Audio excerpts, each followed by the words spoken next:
बताते नहीं।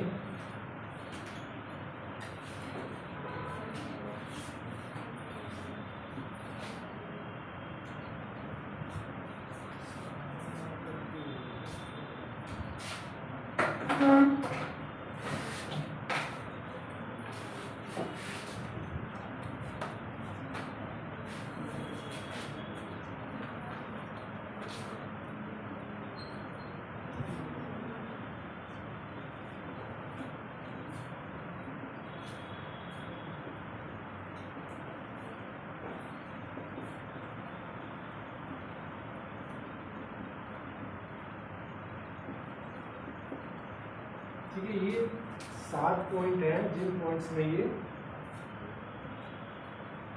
खत्म हो जाएगा।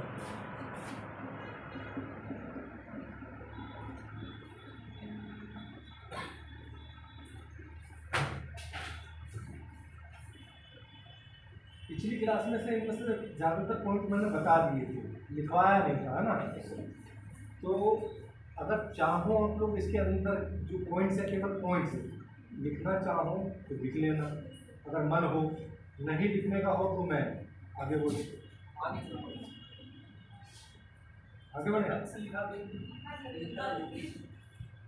आगे बढ़ने वाले हाथ खड़े करो। अरे सर ये वोटिंग ना कराया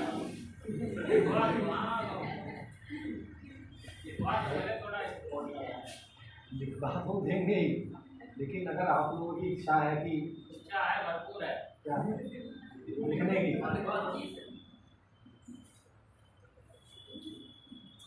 अच्छा ठीक है मैं लिखवा दूँ। पहले ये नोट कर लो, स्ट्रक्चर नोट कर लिया, स्ट्रक्चर नोट कर लो पहले। अगर उष्णकटिबंध चक्रवात आता है तो ये ही पूरा है जिसमें ये समाप्त हो जाएगा। ठीक है, इसके पहले मैं समझाऊंगा कुछ चीजें, फिर मैं बात करूँगा।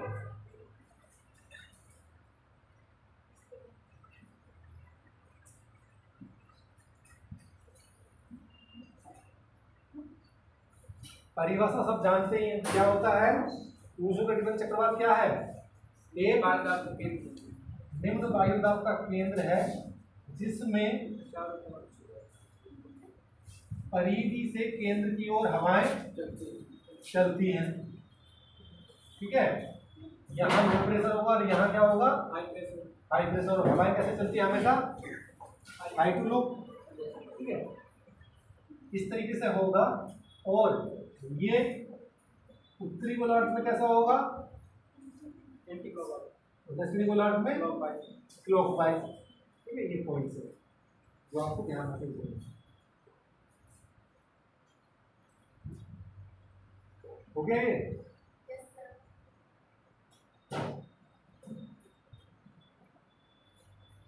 परिभाषा नहीं लिखवा रहे हैं, ये पता है सबको।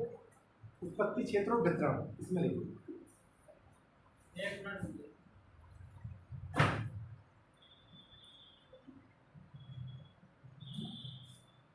टोटल चलिए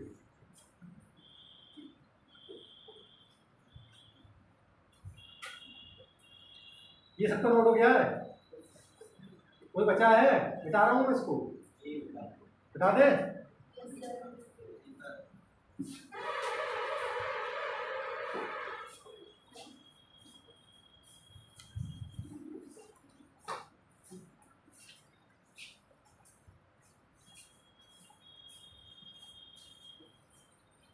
इसके बाद आप जो है एक नया डायग्राम बनाइए। ठीक है, इसके बाद उसे समझाने के बाद फिर मैं लिखवाऊंगा।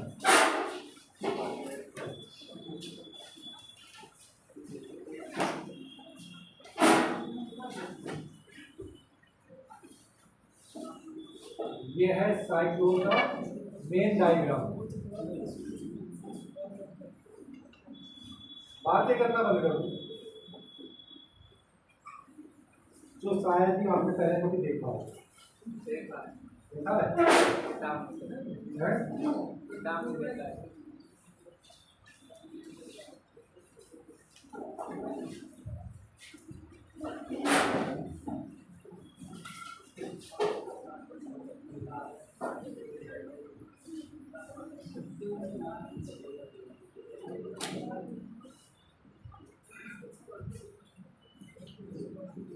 साइक्लोन को जब ऊपर से देखते हैं तो वो इस तरीके का दिखता है, ठीक है। जो जो अभी आपको ये गोल गोल दिख रहा था, अगर दूर से देखेंगे तो ऐसा दिखेगा, जब इसको ऊपर से देखोगे खड़े होके तो ये इस तरीके का दिखेगा, ठीक है। ये पूरी एक इसकी स्ट्रक्चर है, इसके अंदर क्या क्या होता है।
ये नंबर लिखे हैं मैंने, 1 2 3 4 5 6, दिख रहा है सबको। ये है साइक्लोन, ऐसा लगता है।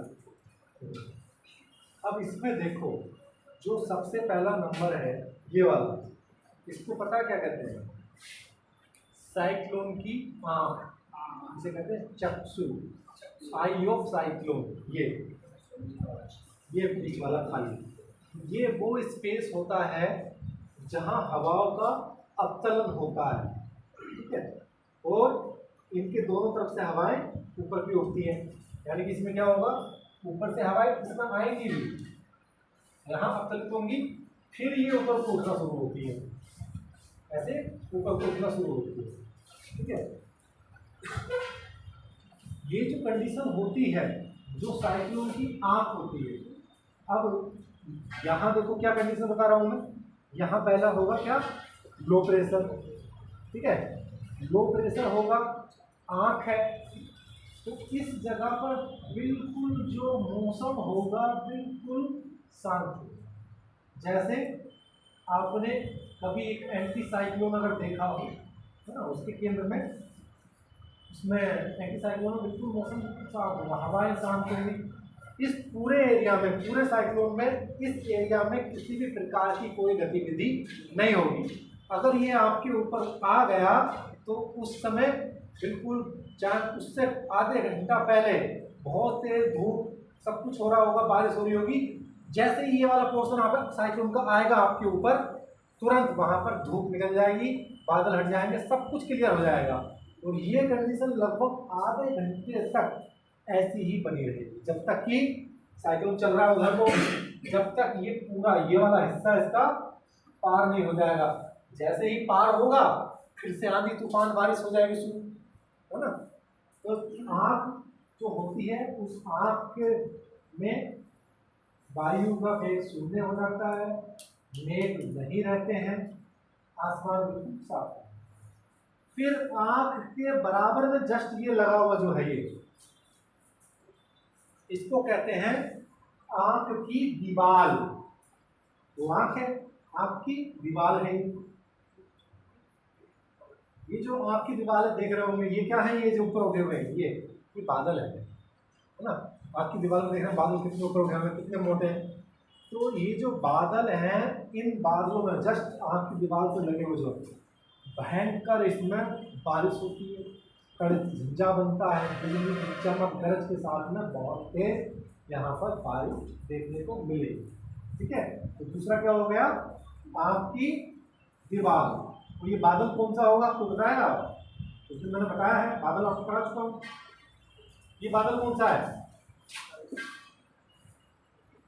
जो बादल ऐसे ऐसे ऊपर उठा हुआ ऐसे था, वो कौन सा था है? बादल के टाइप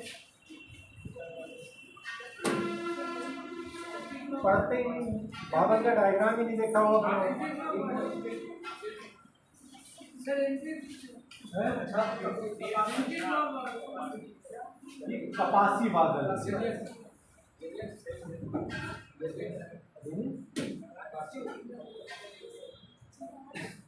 कौन सा है, क्यूमुलस, कपासी वर्षा, यानी कि निम्नो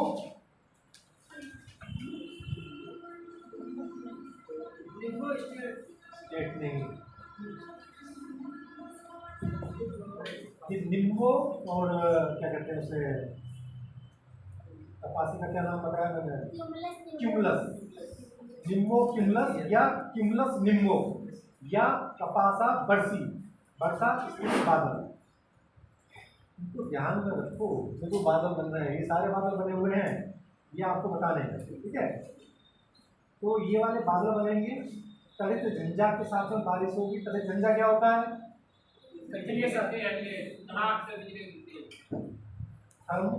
थंडर स्टॉर्म, जिसमें बहुत तेज गरज के साथ में, भयंकर चमक के साथ में बिजली चमकती है और बारिश होती है। ठीक है, फिर दूसरा इसके बाद आगे की जो थर्ड स्टेज की है, उसको कहते हैं सर्पिल वर्षा पट्टी। ये वाली सर्पिल वर्षा पट्टी, इसमें बनेगा केवल कपासी, और इस कपासी से इसमें बारिश होती है काफी तेज।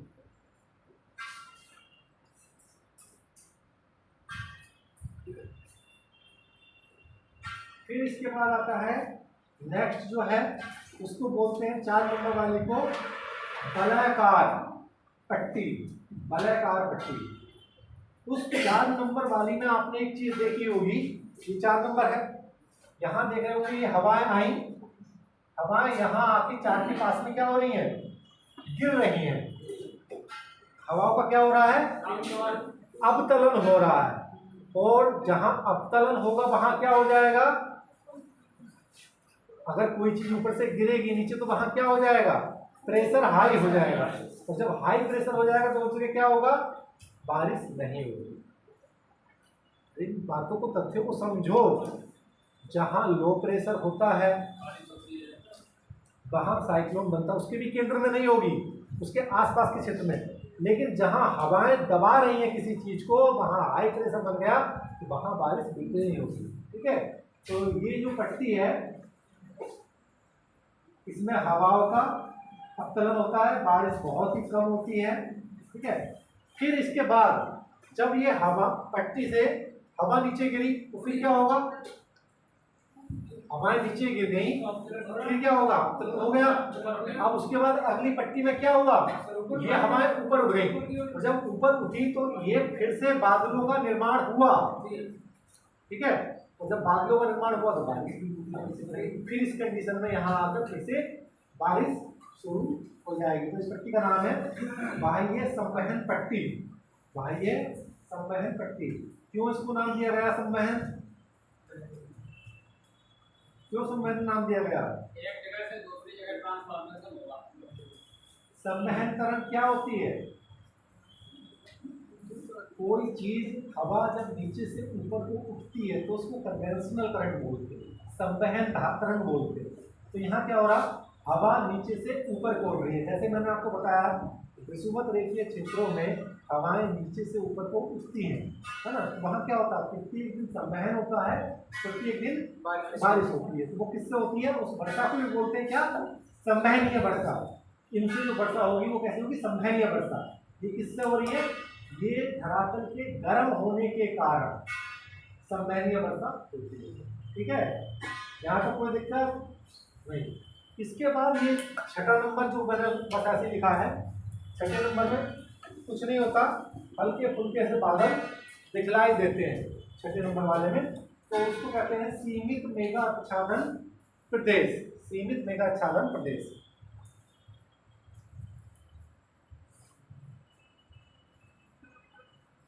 यहाँ तक कोई दिक्कत, सर सीमित मेघा आच्छादन प्रदेश, कोई दिक्कत नहीं है ना, सबको याद हो गया। सुनो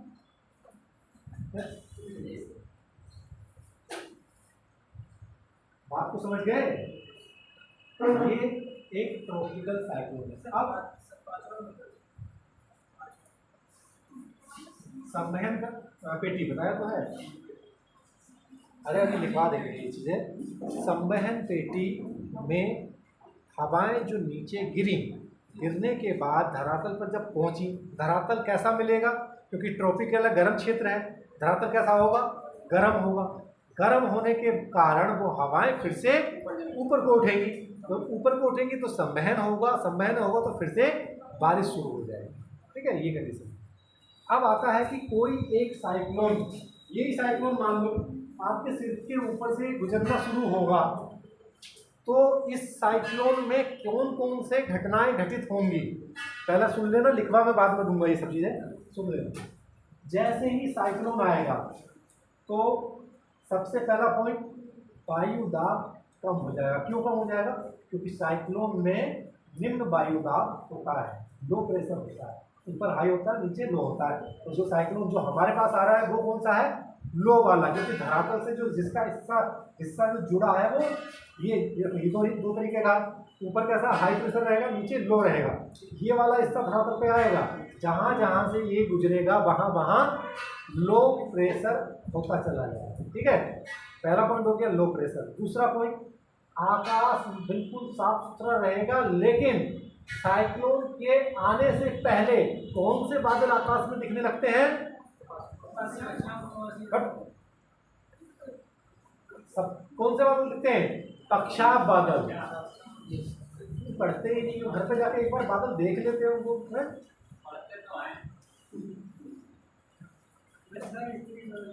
बताया था ना कि पक्षाप बादलों की विशेषता है चक्रवात के आगमन से पहले की सूचना देते हैं। ये लाइन लिखाई थी, यानी कि चक्रवात आना होगा तो उससे पहले कपासी वो पक्षाप मेघ आसमान में दिखने लगेंगे। इस तरीके के चकते चकते वाले जो थे, ये ऐसे वाले, ये दिखने लगेंगे। ठीक है, फिर वो बादल आ गए, उन बादल के बनने के बाद फिर अचानक से क्या होगा, बादल बन गए, उनके बाद अचानक से अगले कंडीशन में वायु का घटने लगेगा और फिर धीरे धीरे वायु का वेग बहुत तेज बढ़ने लगेगा, यानी कि उसमें हवाएं बहुत तेज चलने लगेंगी उस क्षेत्र में। ठीक है, हवाएं चलने लगेंगी, आकाश में बादल भर जाएंगे और सागरों में तरंगे उठने लगेंगी। ये कहाँ बनते हैं साइक्लोन, सागरों बनते हैं ना, सागरों में पानी ऐसे ऐसे हिलने लगेगा तेजी से। आकाश में फिर काले घने कपासी वर्षा मेघों का निर्माण हो जाएगा, पूरे में काला काला मोटा मोटा मेघ छा जाएगा। और जब काला मेघ छा जाएगा तो क्या होगा, दृश्यता बिल्कुल समाप्त हो जाएगी, दिखना बंद हो जाएगा, आपको अंधेरा हो जाएगा सब पूरे क्षेत्र में, है ना। जैसे खराब अंधेरी खराब तो दिखना बंद हो जाएगा और फिर बकरियां रास्ता भूल जाती है और झमाझम बारिश शुरू हो जाएगी। जैसे ही बारिश शुरू हो जाएगी, बहुत देर तक बारिश, 2-3 घंटे तक लगातार होती रहेगी, लगातार बारिश होगी। फिर चक्रवात की आंख आ जाएगी, तो जैसे ही चक्रवात की आंख आएगी क्या होगा, सब शांत हो जाएगा। बारिश रुक जाएगी, काले बादल हट जाएंगे, आसमान नीला दिखने लगेगा, खुल गया, मजा आ गया। आधे घंटे तक की वो स्थिति बनी रहेगी। ऐसा समझ लो कि आपकी आंख लग गई है, कुछ नहीं दिख रहा है तो जब आंख लगी है तो उस समय चक्रवात आ गया, चक्रवात की आंख आ गई है ना, बिल्कुल बिल्कुल खुल जाएगा, कुछ नहीं, बड़ा मजेदार मौसम हो जाएगा। थोड़ी देर बाद आधे घंटे की कंडीशन ऐसी बनी रहेगी। आधे घंटे बाद क्या होगा, आंख क्रॉस कर गई, फिर आ गई ये दीवार, आंख से लगी हुई दीवार फिर आ गई, फिर वही प्रोसेस शुरू हो जाएगा। घन और बारिश कई घंटे तक झमाझम बारिश होती रहेगी और वही सब कुछ होगा। और जब चक्रवात पूरा तटीय किनारे पर आ जाएगा, उसका लिंक समुद्र से यहाँ आने के बाद क्या होगा, अभी तो ये समुद्र से मजे ले रहा था, यहाँ क्या होगा, जो सी था उससे इसका लिंक टूट जाएगा। जब टूट जाएगा तो चक्रवात समाप्त हो जाएगा, सब पहले जैसी नॉर्मल स्थिति, जिसके घर टूट गए वो अपना घर सही करेगा, जहाँ पानी भर गया पानी निकालेगा, अपने काम पे लग जाएंगे, चक्रवात का खेल खत्म। फिर पीछे से नया चक्रवात आएगा दूसरा, वो घूमता घूमता पहुंचेगा वहाँ, है ना, वो टक्कर मारेगा तट पे, ठीक है। तो ये चक्रवात की क्या है, दशाएं हैं, मौसमी दशाएं हैं। कोई समस्या, सब क्लियर है, ट्रॉपिकल साइक्लोन क्लियर है ना, कोई दिक्कत नहीं है ना, तो बोलते क्यों नहीं, आपको बोला करो यार, जब क्लास में ही उदासी के लाओगे तो नींद आएगी, सर बोले करो चिल्ला चिल्ला के, कुछ नहीं पूछते, अरे सब समझ में आ गया। अब लिखो, उष्णकटिबंध चक्रवातों का उत्पत्ति क्षेत्र,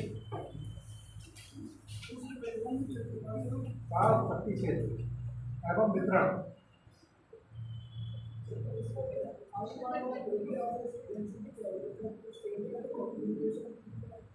ये टोटल जो साइक्लोन होता है, ये लगभग इसका एरिया बताता हूँ, 80 से 800 किलोमीटर तक का एरिया हो सकता है, ठीक है, पूरा 80 से 800 किलोमीटर।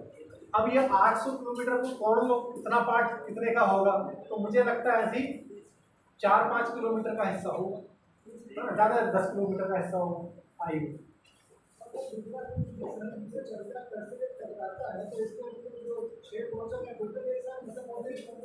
नहीं, पहले कहाँ से पहुंचेगा ना, वो वाला हिस्सा पहुंच रहा है ना, धीरे धीरे करके जब सबसे लास्ट में यहाँ पहुंचेगा तब ये समाप्त होगा।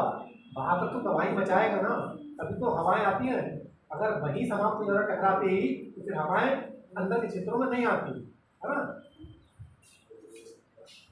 लिख लो,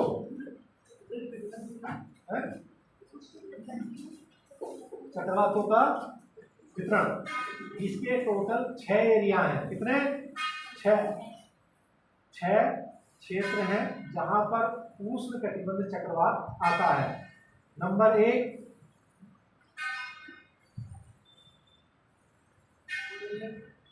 पश्चिमी द्वीप समूह, मैक्सिको की खाड़ी,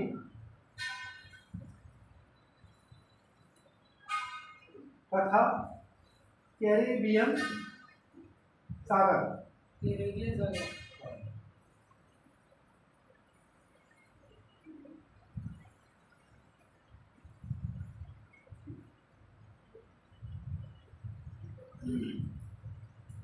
लाल टी शर्ट, क्या नाम है आपका, खड़े हो। तीनों सागर ये कहाँ पर है, मुझे बताओ, तीनों के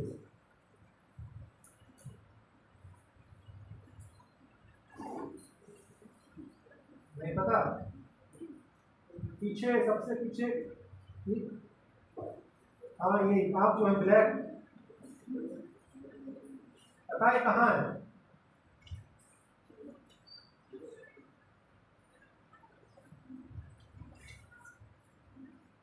नहीं पता,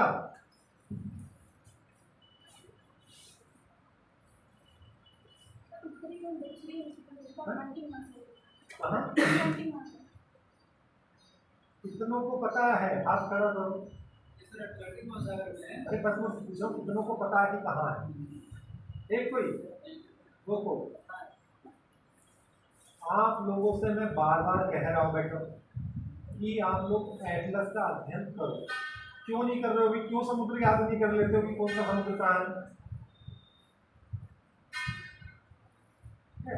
ये करना चाहिए। देखो यहाँ कोचिंग चल रही है तो इसका मतलब ये नहीं है कि आप लोग खाली आएंगे, पढ़ेंगे, चले जाएंगे, ना याद करेंगे, ना सीखेंगे, ना समझेंगे। आप लोगों को बताना चाहिए। मैं इतनी बार पूछ चुका हूँ समुद्रों के बारे में, क्यों नहीं पढ़ते हो? अभी 50-60 हज़ार रुपया फीस जाती है ना किसी कोचिंग की, तब माँ बाप भी आपके ऊपर दबाव डालते हैं और आपका भी रहता है यार पढ़ लेना, भाई ये पढ़ाया है, इतना पैसा गया है, पढ़ लेना अच्छे से।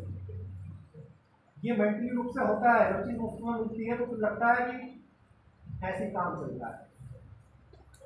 उसका सदुपयोग करो ना। जब चैप्टर भी चल रहा है, साइक्लोन चल रहा है, तो आप लोग थोड़ा सा देख लिया करो।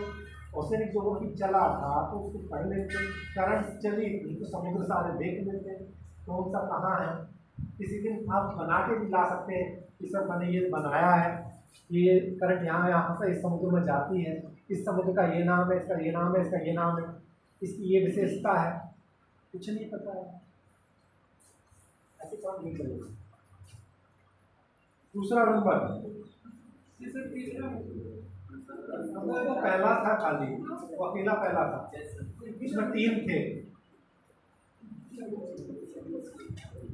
जो पश्चिमी द्वीप समूह है उसको वेस्ट इंडीज तो सुना होगा, मैक्सिको का नाम तो सुना होगा। आजकल न्यूज में भी इतना आ रहा है कि वहां से इतनी सीमाएं पार कर रहे हैं, रियो ग्रांडे नदी है, वहां से मैक्सिको वाले पार कर करके अमेरिका पहुंच जा रहे हैं, पढ़ते ही नहीं।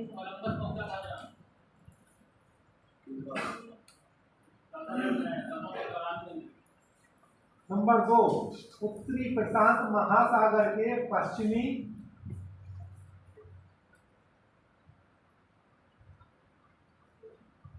आयनवर्ती क्षेत्र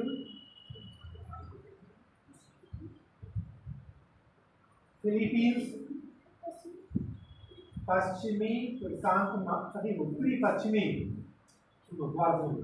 उत्तरी प्रशांत महासागर के पश्चिमी आयनवर्ती क्षेत्र फिलीपींस,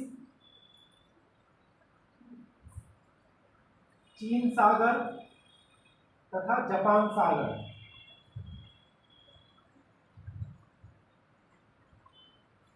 नंबर 3, उत्तरी प्रशांत महासागर के पूर्वी आयनवर्ती क्षेत्र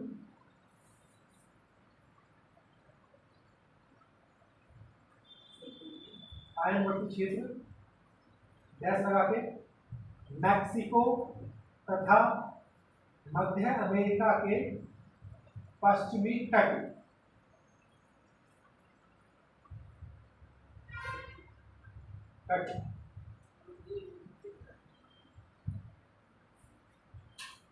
नंबर 4, बंगाल की खाड़ी तथा अरब सागर।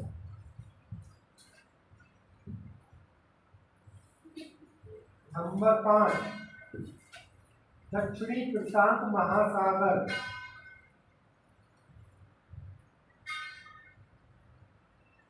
गैस लगा के मेडागास्कर, दक्षिणी प्रशांत महासागर में लिखना है, मेडागास्कर से लेकर 90 डिग्री पूर्वी देशांतर तक, 90 डिग्री पूर्वी देशांतर तक।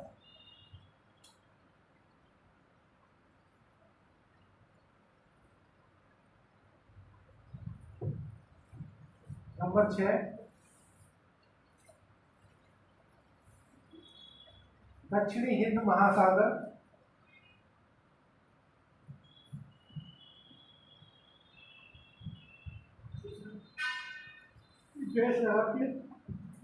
समोआ, समोसा समोआ, समोआ तथा फिजी द्वीप और ऑस्ट्रेलिया के, समोआ तथा फिजी द्वीप और ऑस्ट्रेलिया के तटवर्ती क्षेत्र,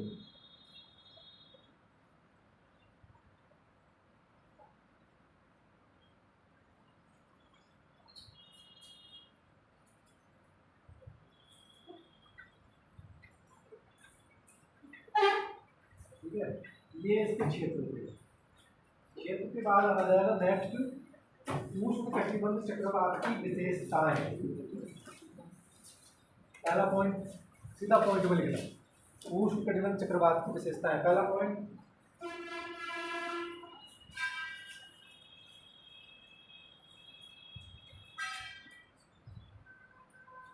वृत्ताकार समदाब रेखाएं होती हैं। शॉर्ट फॉर्म लिखवा रहे हैं, एक्सप्लेन उसको तब देना, उतनी बड़ी लाइन लिखवाएंगे।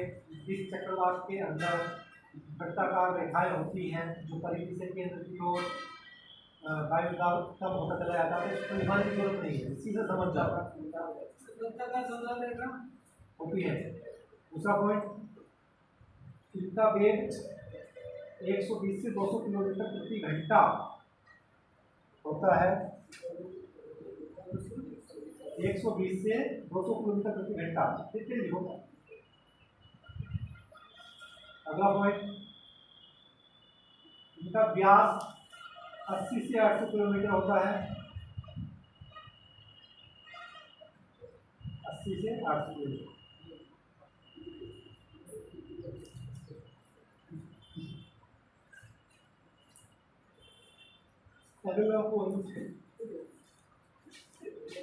उत्तरी गोलार्ध में एंटी क्लॉकवाइज और दक्षिणी गोलार्ध में क्लॉकवाइज। ये तो खुद ही लिख दोगे, देखो पूछना मत मुझसे दोबारा।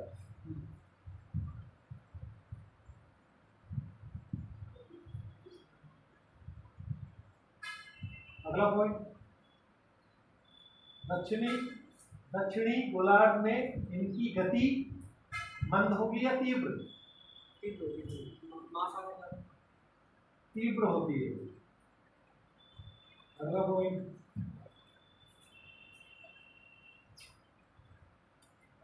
इनके आगमन पर कौन सा बादल नाचेगा? पक्षाघ मेघ बनते हैं। इनके आगमन पर पक्षाघ मेघ बनते हैं तथा बाद में वो वर्षा मेघों में बदल जाते हैं। अगला पॉइंट, इनकी ऊंचाई कितनी हो सकती है बताना चाहेगा?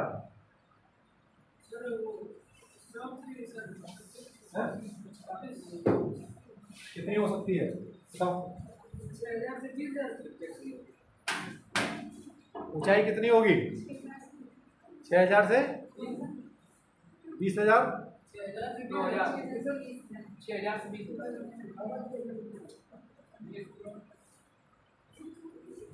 शोक सीमा कितनी है अधिकतम? 18 किलोमीटर, 8 से 18 किलोमीटर है ना, 0 से 18। तो जितनी इसकी है आपको शोक सीमा भी है, तो बस उतनी ऊंचाई तक ही तो बनेगा, उसके ऊपर थोड़ी ना निकल जाएगा। तो चीज़ें कॉमन सेंस से लगा दिया तुमने। लिख लो, इसकी ऊंचाई औसत रूप से 10 से 15 किलोमीटर होती है। इनकी ऊंचाई 10 से 15 किलोमीटर है। अगला पॉइंट, चक्रवात के चारों ओर सर्पिल पट्टियां होती हैं। चक्रवात के चारों ओर सर्पिल पट्टियां होती हैं। अगला पॉइंट, इनकी उत्पत्ति ठंडे महासागरों में होगी है? इनकी उत्पत्ति ठंडे महासागरों में, ठंडे में होगी ना? कौन बोला? इनकी उत्पत्ति गर्म महासागरों में होती है। सब सत्यानाश करा देते हैं।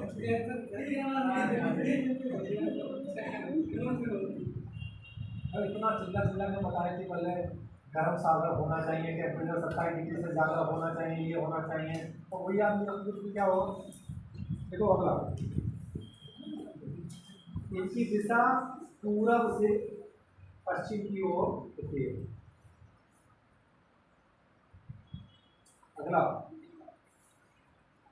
इनका जीवन काल 4 से 5 दिन होता है, 4 से 5 दिन ही रहते हैं, उसके बाद खेल खत्म होता है। ठीक है, बहुत सारे पॉइंट मिले, स्कूल लिखोगे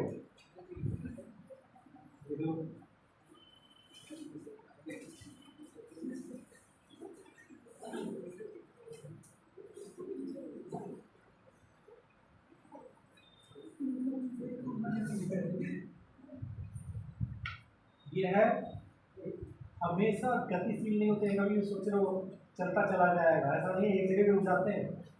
नाश्ता पानी का हाँ, वहाँ नाश्ता पानी लोगों को करवाते हैं। इसलिए गतिशील नहीं होते हैं। मतलब ये नहीं है कि बस चलते ही चले जा रहे हैं, रुकेंगे नहीं, एक जगह भी रुका रहता है, कहीं कहीं घंटे तक वहीं नाचता रहेगा। अगला, सागरों के ऊपर तेज होते हैं तथा स्थल पर पहुंचते समाप्त हो जाते हैं।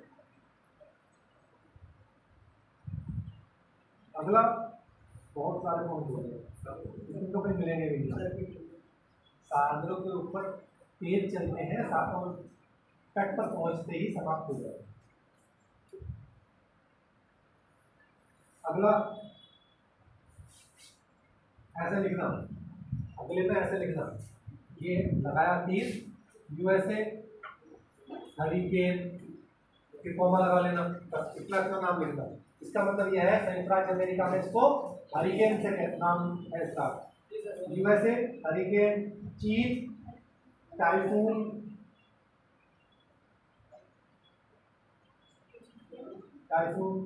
जापान तथा फिलीपींस, टाइफून, भारत, चक्रवात, ऑस्ट्रेलिया, बिलिबिली,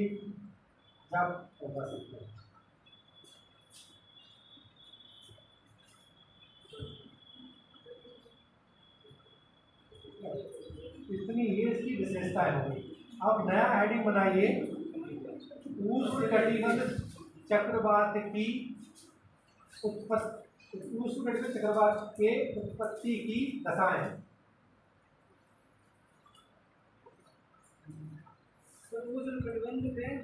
उष्णकटिबंध चक्रवात की उत्पत्ति की दशाएं। पहला पॉइंट तीर लगा के, गर्म महासागरों में उत्पत्ति होती है। दूसरा पॉइंट,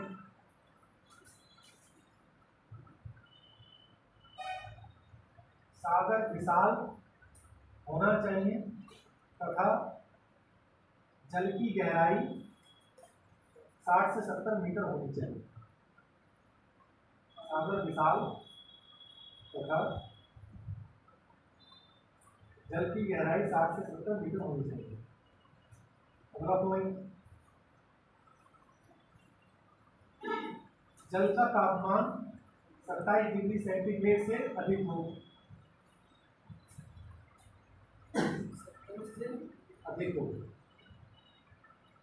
अगला 27 डिग्री से अधिक हो।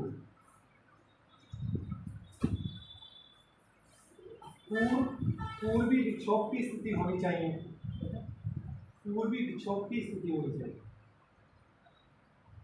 अगला, उच्च वायुमंडलीय आर्द्रता मिलनी होनी चाहिए,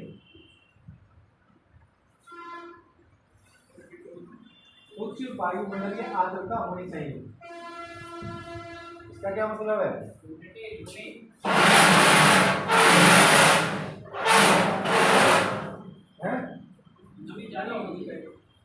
नमी ज्यादा होगी तभी तो अपने अंदर पानी लेके आएगा ना, तभी तो बारिश करेगा। नमी नहीं होगी तो फिर खत्म हो जाएगा। नेक्स्ट, वायु कर्तन कम होना चाहिए। ये नया शब्द बताएंगे, वायु कर्तन।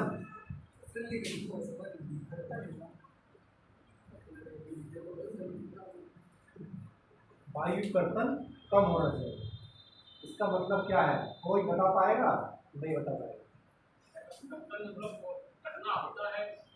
जो हवाएं चल रही हैं वो डायरेक्शन उनकी सीधी सीधी होनी चाहिए। अगर हवाएं ऐसे चल रही होंगी, इधर को इधर को इधर को इधर को, तो क्या होगा, साइक्लोन बन नहीं पाएगा। इसलिए हवाएं साइकिल में चलनी चाहिए, यानी कि ये इस तरीके से पूरा साइकिल चलना चाहिए सीधा, ज्यादा काट काट ना हो कि एक हवा इधर से आ गई एक हवा उधर से आ गई, ऐसी हो जाएगी तो साइक्लोन का निर्माण नहीं हो पाएगा। अगला कुछ नहीं है, ITCZ के साथ ये चक्रवात विकसित होते हैं। ITCZ के साथ ये चक्रवात विकसित होते हैं। ITCZ दोस्तों को पता ही नहीं, वो किसको नहीं बताता।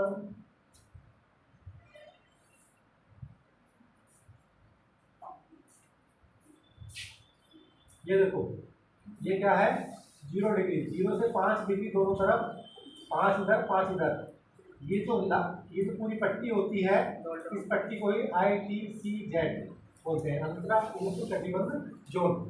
ठीक है, ये क्या होता है, इसको ही जब मैंने बताया था गोल ड्रम, इधर से इधर क्या होती है, तैरती रहती है।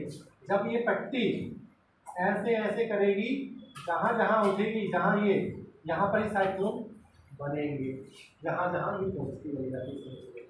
ठीक है, और इसके सहारे पे ही उष्णकटिबंधीय चक्रवातों का निर्माण होता है। जहां पानी उठ जाएगा वहां लो प्रेशर बन जाएगा, जहां हाई होगा वहां नहीं बनेगा। ठीक है, ये इसको बता हो गई। अब इसके बाद आता है उष्णकटिबंधीय चक्रवात की संरचना तथा मौसमी दशाएं। नेक्स्ट हेडिंग है ये, उसको मत लिख देना, मेन हेडिंग है उष्णकटिबंधीय चक्रवात की संरचना तथा मौसमी दशाएं। जल्दी करते हैं आप, बहुत सारा काम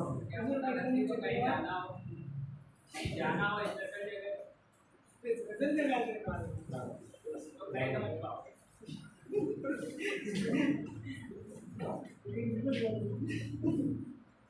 अब 2 दिन चले गए हो। अपना रहे हैं।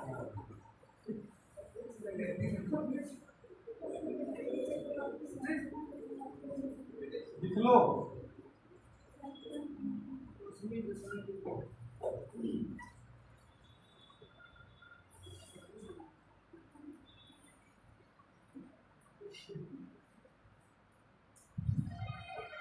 आपको वैसे 2 प्रकार की होती है, मैंने एक बताई है,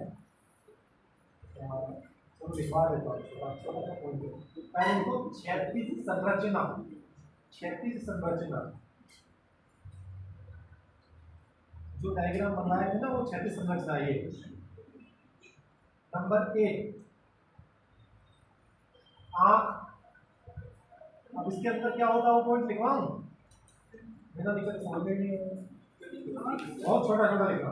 आंख गैस लगा के लिखो, वायु का वेग निम्न तथा शांत, कॉमा लगाओ, मेघ रहित आकाश, मेघ रहित आकाश, आंख के अंदर की बातें हो गई, आकाश। नंबर 2 आंख की दीवार,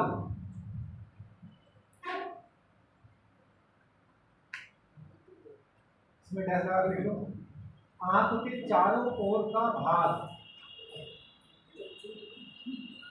आंख के चारों ओर का भाग, कॉमा लगा के, कपासी वर्षा बादल बनते हैं, कॉमा लगा के, तड़ित झंझाओं का निर्माण, वर्षा मेघ, कॉमा तड़ित झंझाओं का निर्माण। नेक्स्ट नंबर 3 सर्पिल वर्षा पट्टी, सर्पिल वर्षा पट्टी।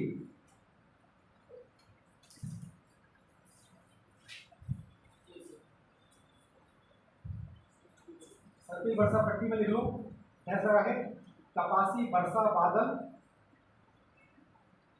तथा भारी रेन, हैवी रेन, रेन मतलब बारिश, वर्षा। नंबर 4 वलयाकार पट्टी, कैसे लगा देखो, वलयाकार पट्टी, इसमें कैसे लगा देखो, हवाओं का अवतलन वर्षा बहुत कम, हवाओं का अपतरण वर्षा बहुत कम, पूरा एक गाना बन समीर का अवतरण और वर्षा का हवाओं का अपतरण सही समीर। वर्षा बहुत कम। नेक्स्ट,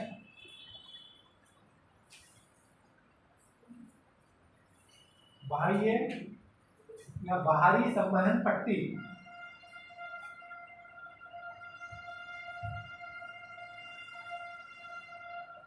बाहरी संवहन पट्टी, इसमें ऐसा लिखो, संवहनीय क्रिया तीव्र होती है तथा वर्षा बहुत होती है। संवहनीय क्रिया तीव्र होती है तथा वर्षा बहुत होती है। बहुत मजा आ रहा है। बहुत मजा आ रही है।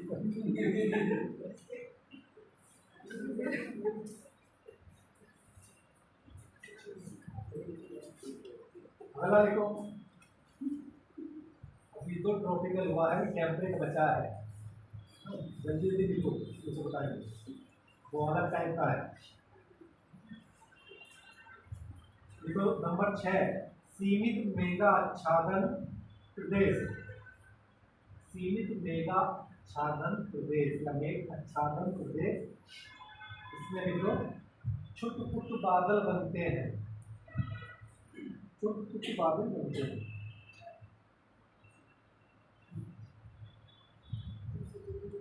ठीक है, ये इसकी संरचना हो गई। अब आ जाएगी नंबर 2, तो 36 थी ना, नंबर 1 थी वो, नंबर 2 डालो, ऊर्ध्वाधर संरचना। ऊर्ध्वाधर का क्या मतलब होता है? वर्टिकल। क्यों नहीं पता? ऊर्ध्वाधर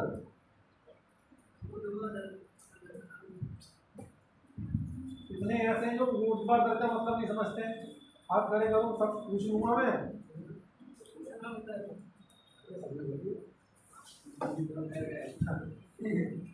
ये कैसी है? क्षैतिज। क्षैतिज मतलब ऐसे, जैसे ये टेबल है क्षैतिज। ऊर्ध्वाधर का मतलब है ऐसे, लंबवत। क्षैतिज का मतलब है ऐसे, ये क्षैतिज है और ये ऊर्ध्वाधर है। ठीक है, इसको हिंदी में बोलते हैं हॉरिजॉन्टल। देखो ऐसे याद रखना, हॉरिजॉन्टल है ना, यानी कि एच की लाइन से ध्यान रखो कि एच में बीच में लाइन आती है, तो हॉरिजॉन्टल हो गया। क्षैतिज, वर्टिकल बी, उसमें कुछ नहीं, सिस्टम काम करेंगे। एक जब क्षैतिज हो गया तो दूसरा वर्टिकल हो गया। इसमें लिख लो 3 पॉइंट है। पहला पहली तह, तह का मतलब ये पहली तह या पहली संरचना, ऐसे जैसा लिख लो 0 से 3 किलोमीटर ऊंचाई तक।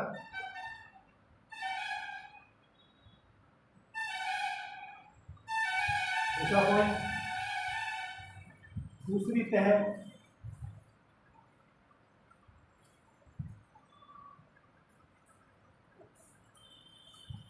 3 से 7.5 किलोमीटर तक। तीसरी तह, यानी कि तह का मतलब लेयर है, तीसरी 7.5 से लेकर ऊपर तक, जितना भी बनता हो। ठीक है, 7.5 से ऊपर तक। नेक्स्ट, उष्ण कटिबंध चक्रवात में मौसम या मौसमी दशा है। उष्ण कटिबंध चक्रवात में मौसम, पॉइंट में लिखते जाना, तेज बहुत तेज लिखना। पहले वायु मंद पड़ जाती है, लिखना शुरू करो। पहला पॉइंट, वायु मंद पड़ जाती है, फिर तापमान बढ़ने लगता है। पहला पॉइंट।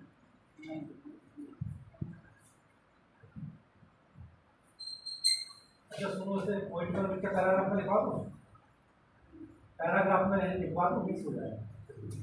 पॉइंट पर लिखो, वायु दाब घटने लगता है। दूसरा पॉइंट, वायु का वेग बढ़ने लगता है।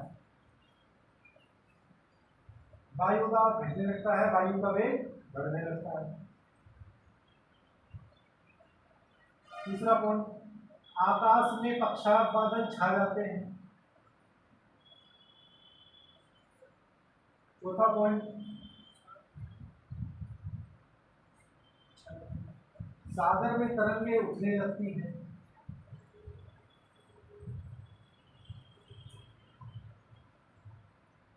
ये चल रहा है, सागर में तरंगे उठने लगती हैं।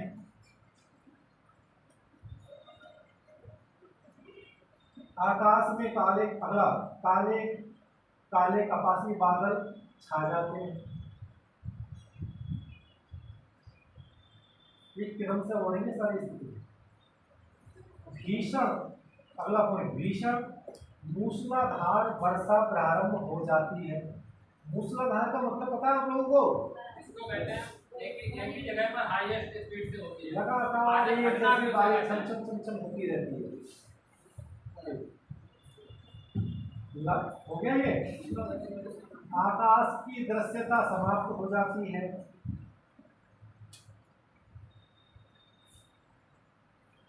अगला पॉइंट, यह स्थिति कुछ घंटों तक बनी रहती है।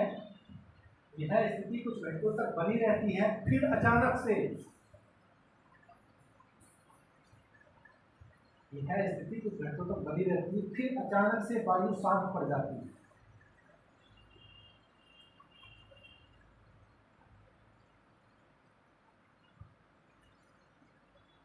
जैसे हम लोगों को गुस्सा आता होगा, अचानक से गुस्सा आना हो, छोड़ूंगा नहीं मिली है वह जब शांत हो गया जान लीजिए,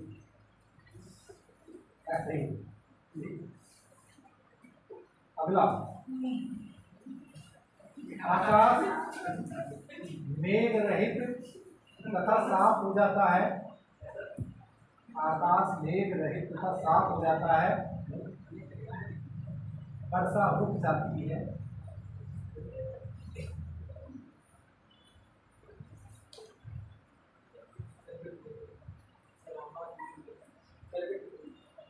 आकाश मेघ रहित तथा साफ हो जाता है, वर्षा रुक जाती है,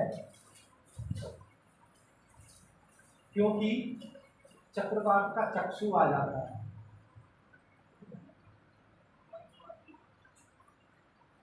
यह स्थिति 30 मिनट तक बनी रहती है। इसके बाद फिर बारिश शुरू हो जाती है।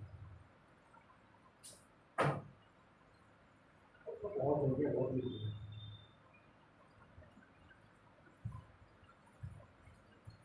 इसी के बाद सर 30 मिनट तक बनी रहती है, इसके बाद फिर से 30 मिनट के बाद फिर से बारिश शुरू हो जाती है। लास्ट पॉइंट इसका, उष्णकटिबंध चक्रवात के प्रकार। कितने प्रकार का है? नाम बोलो।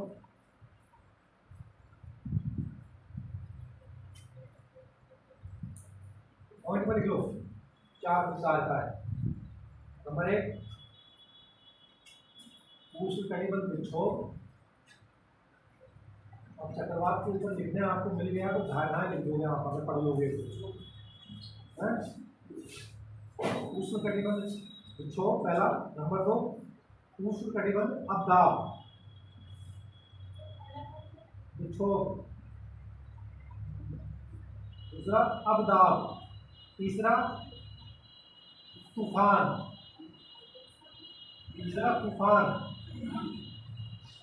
चौथा hurricane oblique typhoon. Hurricane oblique typhoon 4 हो गए, ठीक है, याद हो गए। पहला कौन सा है? विक्षोभ में पानी ऐसा हल्का फुल्का हिलने लगता है ऐसे। फिर अवदाब, उसमें क्या होंगे? अवदाब में ये कितना बन जाएगा? 1 2 3 लाइन बन जाएंगे। फिर तूफान आ जाएगा स्ट्रॉन्ग, उसमें 40 से 120 किलोमीटर प्रति घंटा की रफ्तार से हवाएं चलने लगेंगी तूफान में। फिर आ जाएगा हरिकेन, सबसे खतरनाक वाला, उसमें 120 के ऊपर हवाएं चलेंगी। उसमें तो उड़ जाता है, छत तक उड़ जाती है घरों की। एरोप्लेन भी कर 120 पर टेक ऑफ करता है। ठीक है, ये उष्णकटिबंध चक्रवात आपका अब मृत प्राय हो गया, समाप्त हो गया। किसी का कोई सवाल? कुछ नहीं, पढ़ रहे हो? किसी का कोई सवाल नहीं हुआ?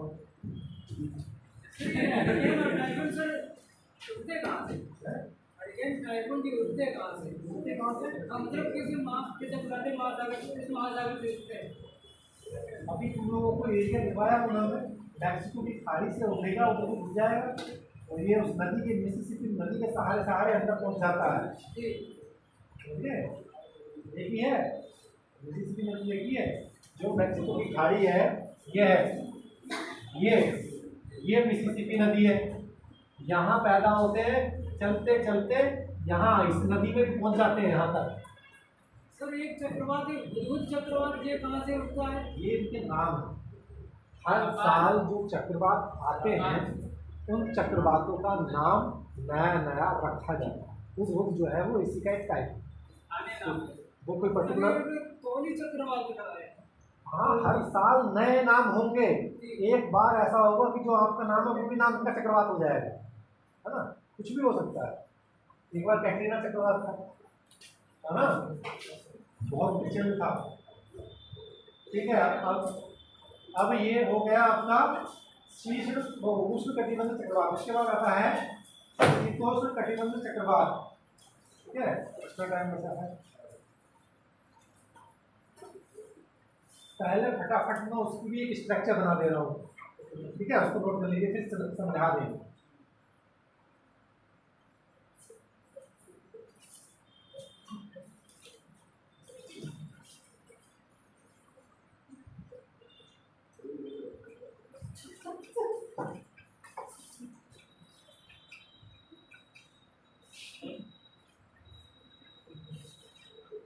ये दिखने में ज्यादा अच्छा लगता है।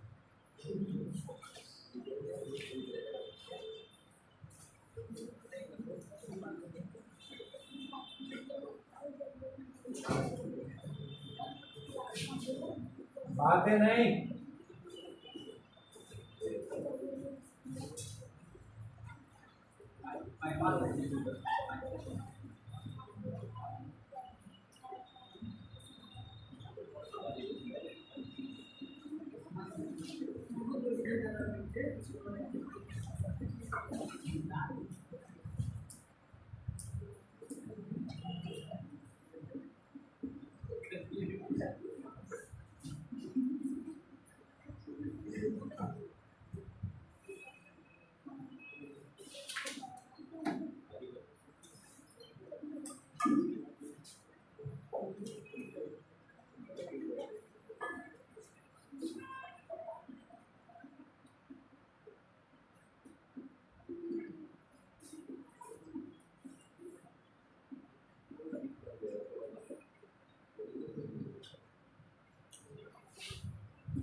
ये वाला जो लिखा है ना, 1 2 3 4 5, इस 5 नंबर की भी सब पार्ट है।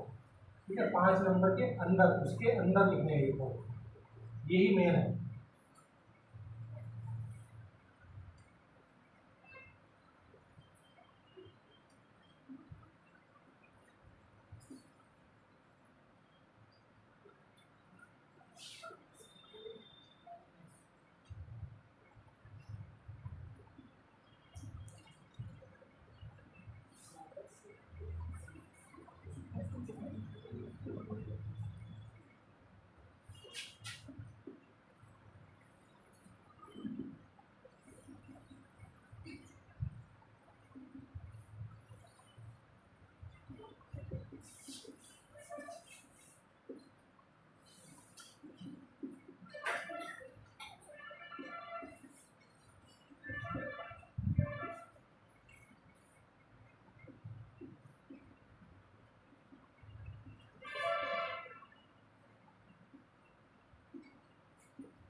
ये इतने पॉइंट्स में आपका चलेगा। तो पहला इंट्रोडक्शन, दूसरा आकृति विस्तार। सर वो सीट बाताग्र लिखा है, हाँ हाँ, अब ऊपर भी उस बाताग्र होगा। ये उष्ण बातार है, ये उष्ण वृत्तांश है। वो बाताग्र फिर शीत बातार के शीत वृत्तांश है।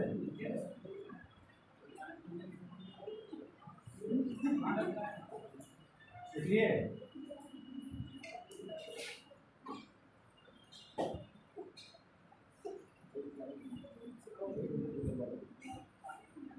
सामान्य परिचय में इसमें जो इसका इंट्रोडक्शन है उसको सुन लो।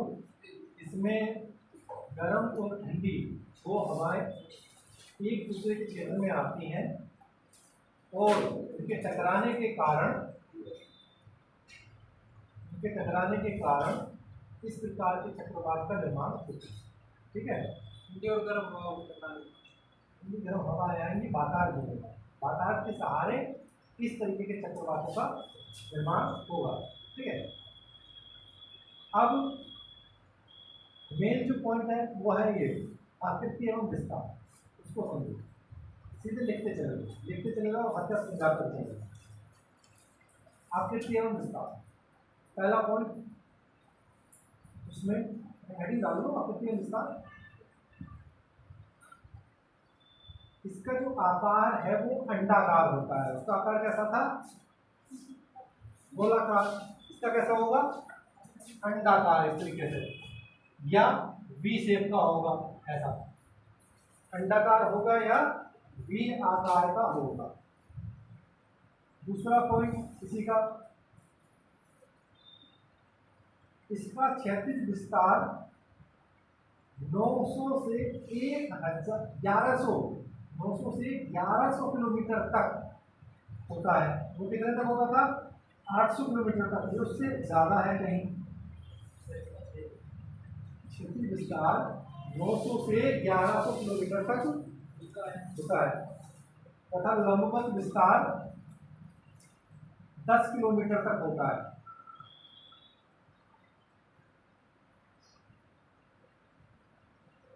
इनके चलने की दिशा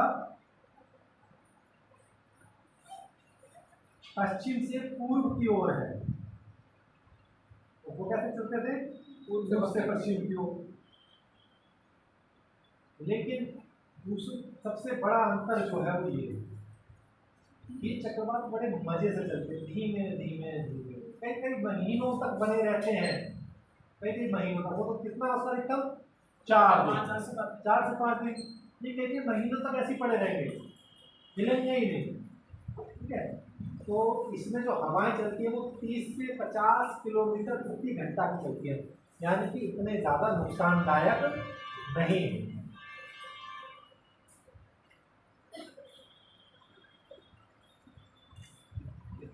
अब इसमें जो चक्रवात के प्रकार हैं ये 3 प्रकार के होते हैं। नंबर 1 गति चक्रवात,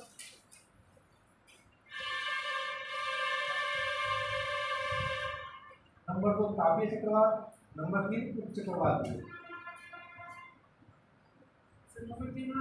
उप चक्रवात ये उप चक्रवात।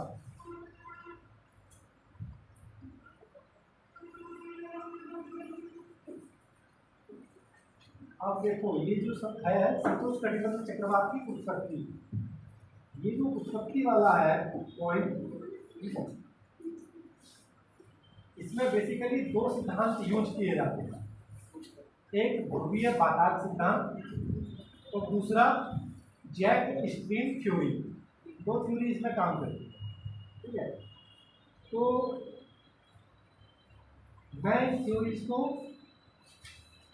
करवाऊंगा नहीं, क्योंकि आपसे इतना कोई संबंध नहीं है। 200 वालों के लिए 40, बस आप इनके नाम लिख दें, है ना। पहला लिखो ध्रुवीय बाताक सिद्धांत, नंबर 2 जेट धारा सिद्धांत, ध्रुवीय बाताक सिद्धांत, नंबर 2 जेट धारा सिद्धांत।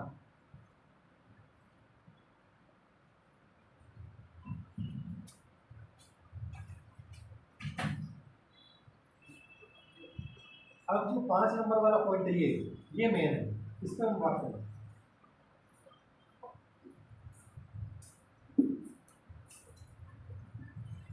पहले डायग्राम बना लो, ये बना रहा हूँ।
आप ये करने लगते हो, जरा सा मौका मिलता है।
डायग्राम बना लो।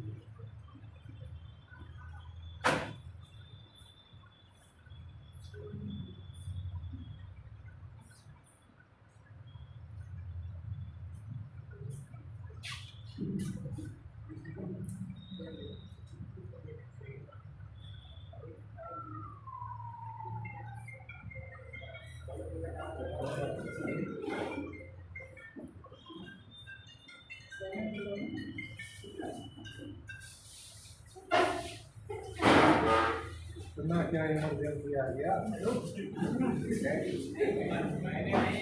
नहीं बज रहा था जी, आपने टावर बना दिया। सिग्नल पहुंच गए।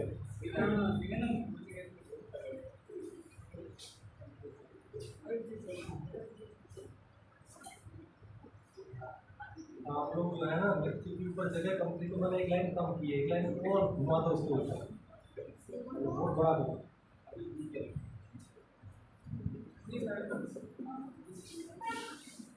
तो इसमें देखो बन गया है, बन गया।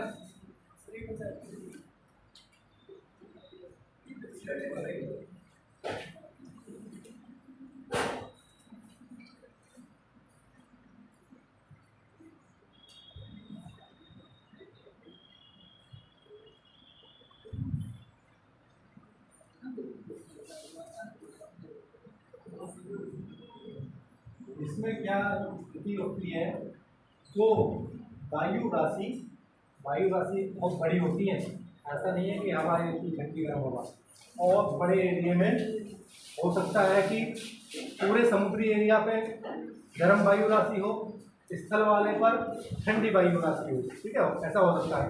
तो बहुत बड़े एरिया में दो वायु राशि, एक गर्म और दूसरी ठंडी, एक दूसरे के आमने सामने आके खड़ी हो जाती है। फिर वो इंतजार करती है लड़ने का। आओ पहले तुम आओ, कौन शुरुआत करेगा आप? हाँ, तो जो ज्यादा गर्म होगी पहले तो गर्म वाली वायु राशि ठंडी वाली के ऊपर टकराती है फर्स्ट से, ठीक है। और ठंडा तो ठंडा आसान, कुछ भी कर लो, इस पर क्या फर्क पड़ा, कुछ करने पड़े, वो तो ठंडा ही। तो गर्म वाली क्या होगी, ऊपर को चढ़ जाएगी, वो वाली कंडीशन होगी, ठीक है। गर्म वायु राशि ऊपर हो जाएगी, यानी कि गर्म हवा, अब ठंडी हवा थोड़ी ना ऊपर उठ जाएगी, तो गर्म तो उठेगी ना। गर्म हवा टकराएगी गर्म से, जैसे दो चीजें टकराई, ये गर्म है ये ठंडी है, ठंडी तो अपनी खड़ी रहेगी, गर्म वाली ऊपर जाएगी। टकराने के बाद बन गई ये स्थिति, ये जो बनी, ये जो लाइन बनी, ये लाइन ये है, ये इस तरीके की लाइन का निर्माण हो गया, ये साइक्लोन बनना शुरू हो गया। यहाँ क्या बन गया, ये वातावरण बन गया। दो प्रकार के वातावरण बनेंगे, उष्ण वाला और ठंडा वाला। ठंडे वाले की तरफ ठंडा वातावरण, गर्म वाले की तरफ गर्म वातावरण, ठीक है। तो देखो ये टकराई, अब यहाँ ये गर्म थी, गर्म यहाँ टकराई होगी इससे, तो ये गर्म वातावरण, ये आके इसके गर्म वाले के पीछे से टकराई, तो ठंडा वातावरण, शीत वातावरण, ये गर्म वातावरण। शीत वातावरण के भीतर मतलब जो पूरा एरिया था, जो गर्म हवा तो उठी, गर्म वाले ने तो यहाँ था गर्म को, उसने ठंडी वाले ने गर्म को दबा भी रखा था, कुछ उसने नहीं उठने दिया था। हो सकता है ठंडी हो, ज़्यादा बड़ी हो, ऊंची हो, उसने रोक दिया उसको। तो गर्म वाला ये रहा, छोटा था, ठंडे वाले का विस्तार ज़्यादा एरिया में फैला हुआ है ना। तो जो गर्म वातावरण के सहारे जिसका निर्माण होता है उसे कहते हैं उष्ण वृत्तांश। ठंडे के साथ में जिसका निर्माण हो रहा है उसे शीत वृत्तांश, यानी कि ये उसका पर्टिकुलर एरिया होता है, कहाँ तक वो फैला हुआ है ना। ये जैसे घटता बढ़ता रहेगा, अगर ये पूरा खत्म हो जाएगा, ये छोटा हो जाएगा और इसमें हवाएं खत्म हो जाएंगी, तो साइक्लोन नष्ट हो जाएगा, ठीक है। बात को समझ रहे हैं, समझ रहे हो, अभी वो समझ में। इसके अंदर दो बातें मैंने लिखवाई थी, गर्म वायु राशि, ठंडी वायु राशि, उसको कुछ नहीं लिखा हुआ। फिर लिखवाया था चक्रवात का आगमन, उसमें पॉइंट लिखो, हेडिंग डालो चक्रवात का आगमन। तो आगमन पे क्या हो रहा है, पश्चिम से पूर्व की ओर चलने लगेगा, पहला पॉइंट। वायु का वेग क्या होगा, चक्रवातों के आगमन पर वायु का वेग पहले मंद होगा, मंद होगा कि बंद होगा, मंद, जिसमें कम हो जाएगा। वायु दाब कैसा हो जाएगा, लो, साइक्लोन क्या है, लो प्रेशर का केंद्र, वायु दाब भी क्या हो जाएगा, निम्न हो जाएगा। फिर अगला कौन से बादल बन जाएंगे, आगमन की बात है ये, जब चक्रवात आ गए हैं, अच्छा बादल बन जाएंगे। इस पॉइंट को अगला तापमान में वृद्धि हो जाएगी।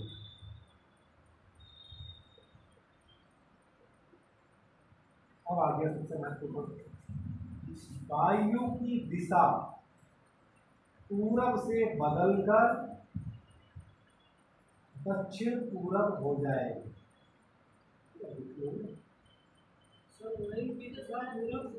पूरब से बदलकर दक्षिण पूरब हो जाएगी, ठीक है। ये आ गए चक्रवात, पहुंच गए आपके एरिया में, आ गया। तब की कंडीशन ये थी। अब जब ये कंडीशन आया तो सबसे पहले एरिया में कौन सा आपके एरिया में पड़ेगा? सबसे पहले ये आएगा ना उष्ण वातावरण। तो लिख लो हेडिंग बनाओ उष्ण वातावरण, उसमें लिखो पॉइंट क्या होगा इसके आने से।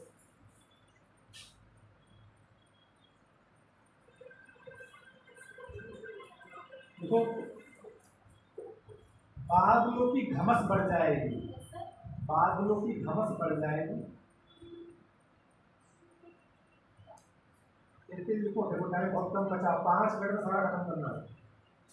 दूसरा पॉइंट स्त्री मेघों के साथ वर्षा होगी।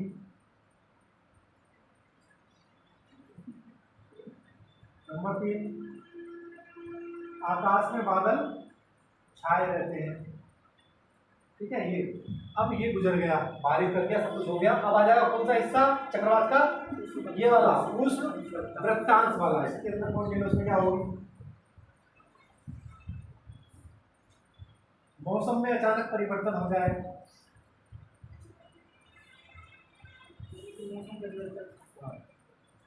वायु की दिशा पूर्वी दक्षिणी हो जाएगी। पहले दक्षिणी पूर्वी हो गई थी ना, पूर्वी दक्षिणी हो जाएगी। अगला पॉइंट बादल रहित आकाश हो जाएगा।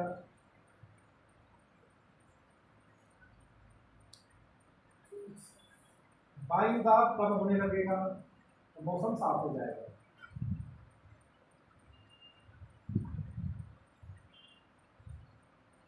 ठीक है, इसके बाद क्या आएगा? शीत वातावरण। इसके गुजरने के बाद क्या आएगा? शीत वातावरण। इसमें लिख लो उष्ण तापमान फिर गिरने लगता है।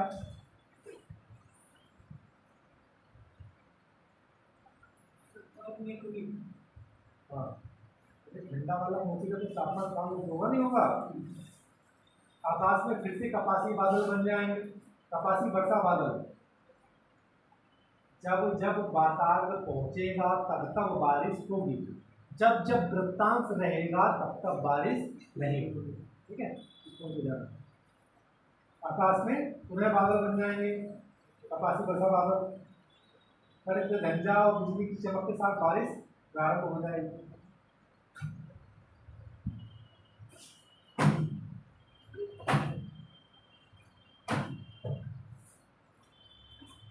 और लास्ट पॉइंट क्या आ गया फिर? शीत वृत्तांश। शीत वृत्तांश में मेघ रहित आकाश हो जाएगा, वायु शांत हो जाएगी, मौसम सुहावना हो जाएगा। आकाश हो जाएगा, वायु शांत हो जाएगी, सुहावना मौसम हो जाएगा, ठंडा ठंडा हल्का हल्का। जब फरवरी के मौसम में आप लोग महसूस करते होंगे कभी कभी यहाँ साइक्लोन आ जाता है, ये वाला। तो जैसे वो आता है तो बारिश शुरू हो जाएगी, जब वो चला जाएगा तो बारिश खत्म हो जाएगी, लेकिन मौसम ठीक हो जाएगा, अच्छा लगने लगता है। तो वही कंडीशन सवाली सारी है जिसका है। क्लियर सबको? ठीक है, मजा करो।